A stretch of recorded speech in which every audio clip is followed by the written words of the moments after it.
मेरा बच्चा हमको था। आ जाओ ना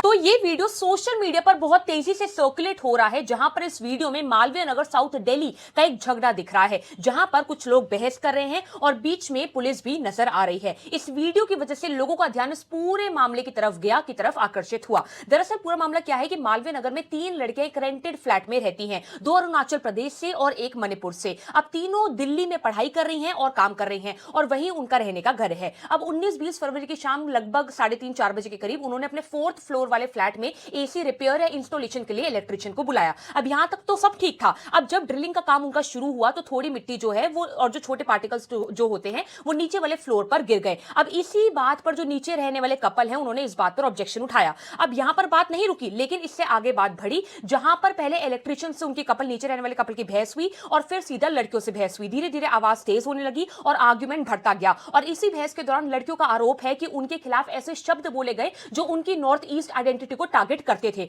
रिपोर्ट्स के मुताबिक उन्हें मोमो कहकर बुलाया गया और उनके प्रोफेशन और कैरेक्टर पर भी भिन्न भिन्न प्रकार की टिप्पणी करी गई उन कपल के द्वारा। अब जैसे कि आपको इस वीडियो में नजर आ रहा है, इस पूरे मामले के दौरान पुलिस उस मौके पर पहुंची और पुलिस ने इस पूरी सिचुएशन, इस पूरे बहस, इस पूरे मामले को शांत करने की कोशिश की। अब ये लड़कियां यहां तक नहीं रुकी, लेकिन इन लड़कियों ने मालवीय नगर पुलिस स्टेशन में कंप्लेंट दी, जहां पर पुलिस ने एफआईआर रजिस्टर की, जिसमें इंसल्ट, क्रिमिनल इंटिमिडेशन और रेस या प्लेस ऑफ बर्थ के बेसिस पर एनमिटी प्रमोट करने से जुड़े सेक्शंस जो हैं वो यहां पर लगाए गए। अब यहां पर पुलिस का कहना यह था कि कोई भी फिजिकल इंजरी रिपोर्ट नहीं हुई है, लेकिन मेंटल हरासमेंट और जो ह्यूमिलिएशन होता है उसके यहां पर एलिगेशंस उन कपल के अगेंस्ट में लगाए जा रहे हैं, क्योंकि उन कपल ने इन लड़कियों के अगेंस्ट काफी रेसिस्ट रिमार्क्स यहां पर करे थे जो नॉर्थ ईस्ट एंटिटी है उसके रिगार्डिंग में। अब आप सभी लोगों को लग रहा होगा कि इस पूरे जो कंप्लेंट हो गई, उसके बाद सेक्शंस लगाए गए, पूरा मामला यहां पर खत्म हो गया होगा, लेकिन नहीं। इस पूरे मामले के बाद बिल्डिंग के जो ब्रोकर उन्होंने लड़कियों को बताया कि उन्हें 2 महीने में फ्लैट खाली करना होगा, क्योंकि रिपेयरिंग का वर्क प्लान्ड है। और इस पूरी बात ने उनकी चिंता, उन लड़कियों की चिंता और बढ़ा दी। अब यहां पर यह समझना जरूरी है कि नॉर्थ ईस्ट के लोगों को मेट्रो सिटीज में हर जगह पहले भी स्टीरियोटाइपिंग का सामना करना पड़ता है,